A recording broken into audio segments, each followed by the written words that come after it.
The greatest band to ever come out of Seattle wasn't Alice in Chains or Nirvana or Soundgarden. No, it was the heavy metal band Queensryche. And that is the subject of today's ranking video. Let's get ready for more prog rock.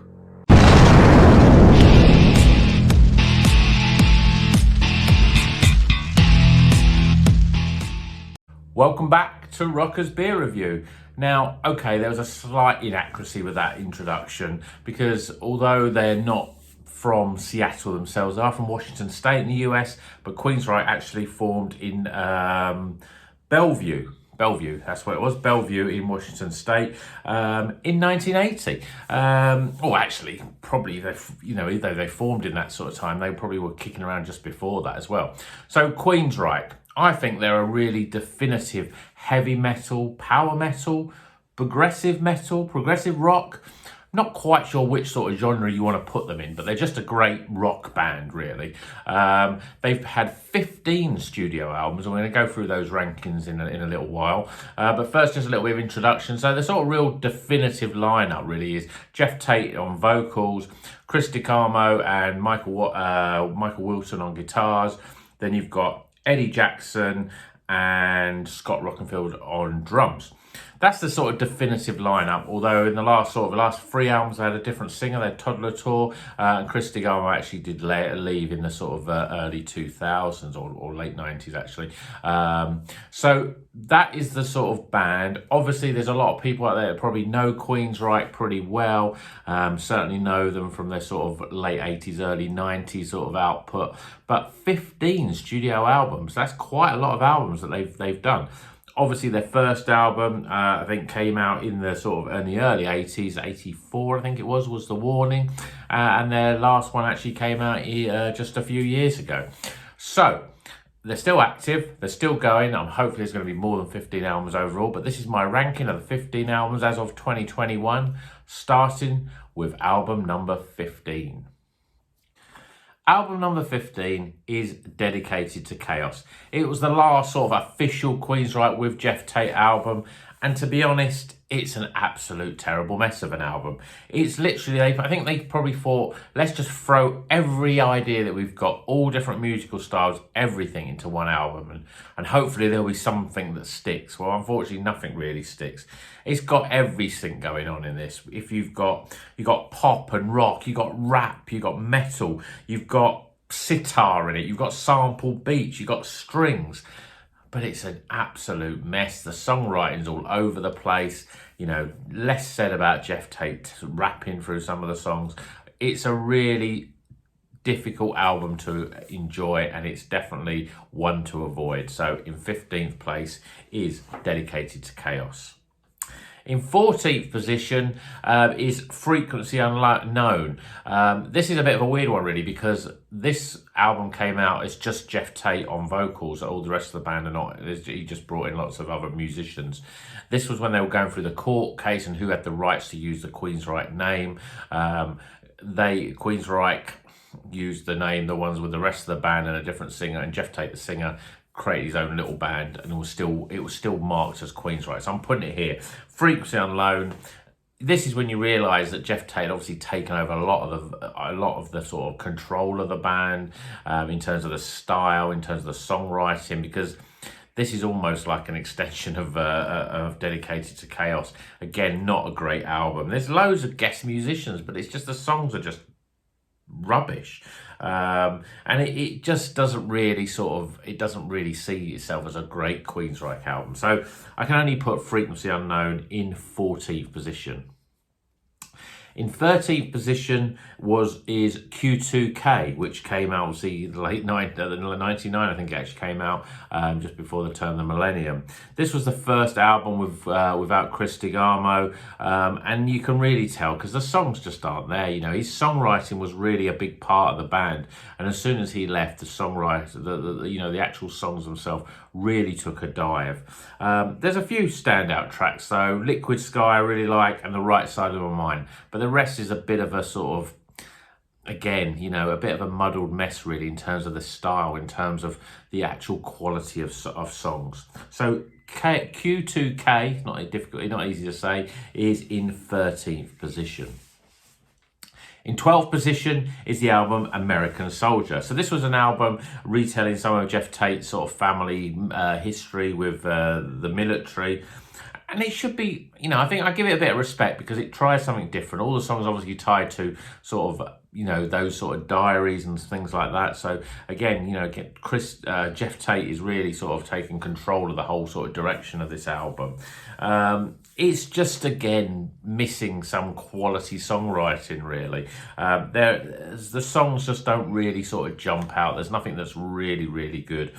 I would say the highlights would be 100 Mile Stare and probably Man Down. They're the ones that are listenable. It's not a terrible album per se, but in terms of Queensryche, it's quite low down in terms of their overall quality. So I'm putting American Soldier in 12th position. In 11th position is Operation Mindcrime 2. Yes, don't get too worried. It's not Operation Mindcrime, the original album, but Operation Mindcrime 2. This is when the band should never do this sort of stuff. They shouldn't try and think, well, Operation Mindcrime was such a success, and like another 15, I think 15, I'm not sure how many years after it was, but quite a long while afterwards, they decided to sort of do the sequel, as it were, sort of revisit the story a little bit, and try and create that sort of excitement and buzz about it. But it's never going to stand up to the original stunning album. For me, the guitars are a bit flat on it. They're low in the mix. There's a lot of tracks on there, and there's just too many fillers. Unlike Operation Mindcrime 1, which is all killer and no filler, this has got too much filler in it to me. Ronnie James Dio, you know, the legend that he is. One of his last appearances before he died. He appears on the track The Chase. It's a good song as well. Mary's back, you know, the character from the original one, even though she died in that. Somehow she's back from the dead. But the best songs on here are probably I'm American, Hostage, and even Hands. Even though when I listen to it, I think it's trying to rip off I Don't Believe in Love from Operation Mindcrime 1. It's not a bad album. If there was never an Operation Mindcrime 1, then I think people would say this isn't a bad album. But it can never live up to that. And it's a sort of, you know, you just feel that they're trying too hard to relive their sort of much more successful past. So I'm putting Operation Mindcrime 2 in 11th position. In 10th position is The Verdict. Now, this is the latest album by Queensryche, the third with Todd Latour, not only singing, but actually plays drums on this album as well. It's a sort of a mixture of those two before it, with Todd Latour singing. It's still good. It's still Queensryche going into their next phase, of which is much better than the sort of later years with Jeff Tate. I don't think it's as good as those first two albums with Todd Latour. The songs are good, but they're not as impactful or catchy as the previous albums before that. So I'm putting The Verdict in 10th position. In 9th position, I'm putting Tribe. Now, this was when Chris DeGarmo, they were so desperate for him to come back. They said, come back and write some songs. And they hoped they were going to tour with him, but he didn't tour with them. But he co-wrote quite a lot of the songs and performed on the album. And you can see the quality is is better than the subsequent albums after he left. But it's probably that sort of album that probably you need to give more time to. I've gone back and listened to all the albums of Queensryche over the last sort of couple of weeks, and it's not bad. It's just, again, you know, there's nothing that really sort of jumps out and grabs you. Rhythm of Hope's quite good. And the very sort of grungy sounding Tribe. You know, I joked in the beginning about those Seattle bands and the fact that Queensryche were in that area, not at the same time. They were much before the sort of grunge movement. But in terms of being a sort of a Seattle sort of band. And this album, it almost as if they're trying to be a bit more grungy. There's certainly a much more grungy sort of feel on it. So again, Art of Life, another one that's quite a good song as well. It's an album that you should really, if you're a Queensryche fan, or you like Queensryche and you know 2 or 3 of their albums or their earlier stuff, and you haven't listened to the later one, Tribe's worth giving a listen to. it's still way below their classic albums in terms of the quality of songwriting. But, you know, again, it's not terrible, but in Queensryche's terms, it's not a good album. Number 9 for Tribe, then. In 8th position, Here in the Now Frontier. Now, to me, this is probably the last really great, you know, good to great album by Queensryche. Certainly before Toddler Tours came in on the scene. It's the last with Chris DiGamo as a full-time member. He even sings lead vocals on one of the tracks, All I Want. The songs are all okay, you know. It's all good, you know. All the songs are good, but it's difficult to really sort of see which are the real highlights. I mean, I do love songs like Spool, Save, Sign of the Times, Heroes. They're all good songs, but you know, when this album came out, you were comparing it with those 2 or 3 albums before it, and it's definitely taken a dip. I think again, these sort of grunge type of elements are starting to creep into the sort of songwriting and the sound of the album. I don't know whether it's due to the fact that, you know, even though this came out sort of, I think probably we're looking at mid 90s, so the grunge scene was almost sort of at an end at this point. But, you know, they were probably thinking, this is the sort of sound that we need to get more radio airplay. So maybe that's why. It may also be that they recorded it actually in Stone Gossard from Pearl Jam's studio, and it was engineered by Toby Wright, that's done quite a lot of production work with Alice in Chains. So maybe that's the reason why. It's a good album. As I said, I think it's, out of their real purple patch, it's the last of those sort of the good album when the quality started going down, before Toddler Tours started singing for them. But again, it's a, you know, regardless of whether of Queensryche, it's still a good album, but just there's much better Queensryche albums. So in 8th position is Here in the Now Frontier. In 7th position is Condition Human. Now, this was the second album with Toddler Tour, so fairly recent. I don't think it's as impactful, but I think Toddler Tour's vocals are much more developed. On that first album with him singing, you know, he's almost trying to be Jeff Tate. But here he's starting to find his own voice a little bit more. I love the opener, Arrow of Time, and Guardian as well, with great mentions of, you know, there's lots of lyrics in there about Revolution Calling, which is a real good sort of throwback. Hellfire, Bulletproof, they're really good, hard-hitting songs. At this point, you know, I talk about the sort of, the previous, in 8th position, Here and Now Frontier, and Tribe, with that sort of grungy sound. But at this point, they became much more of a metal band, pure and simple. As I said, he's starting to sound his own voice now, though I don't know if anyone remembers the band Crimson Glory. You know, they're a band that were a little bit like a Queensryche copy band in the sort of mid to late 80s. And he's starting to sing a little bit more like the singer from that Midnight. I think Toddler Tour actually was the singer in Crimson Glory many years ago, so that's maybe why. But Midnight as a singer was a tremendous singer as well. So he's starting to develop his own less Jeff Tate singing, but still sounding like other sort of heavy metal singers, really. But Condition Human is good album, good tracks. I'm putting it in 7th position. In 6th position, I'm putting Promised Land.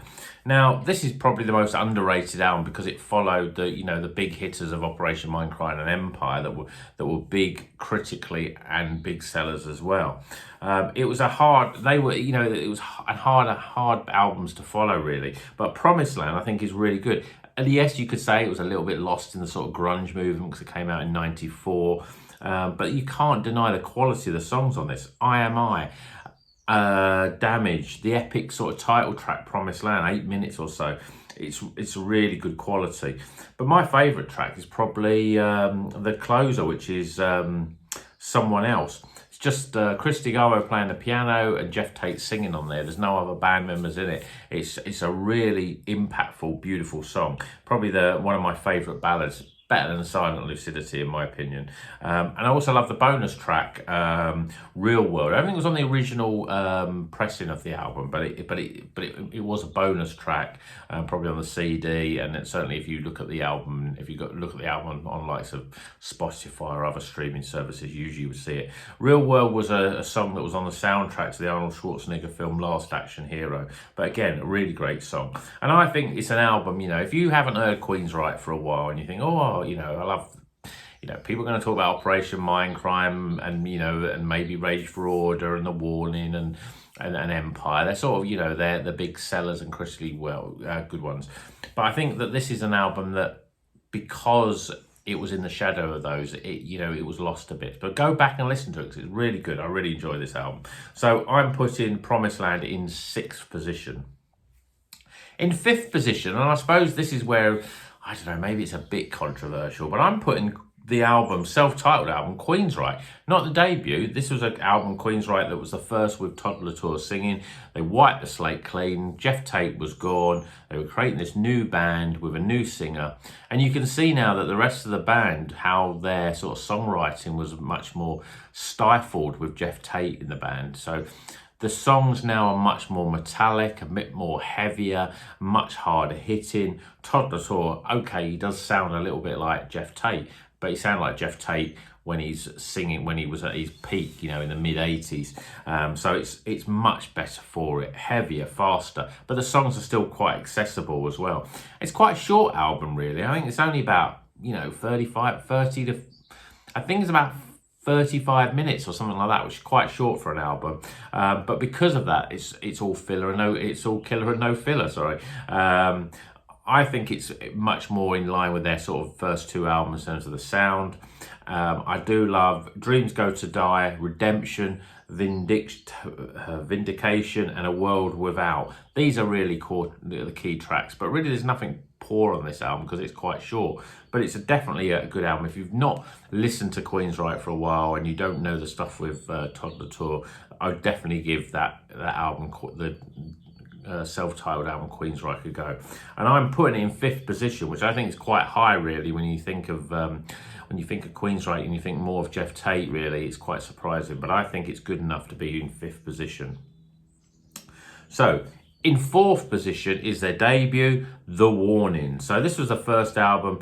It owes more to a sort of, more to sort of songs, bands like Iron Maiden, the new wave of heavy metal. But with their own sort of little American gloss on it, I would say. I mean, it's got great tracks. Jeff Tate's vocals are absolutely amazing. Key songs being, The Warning, Take Hold of the Flame, No Sanctuary.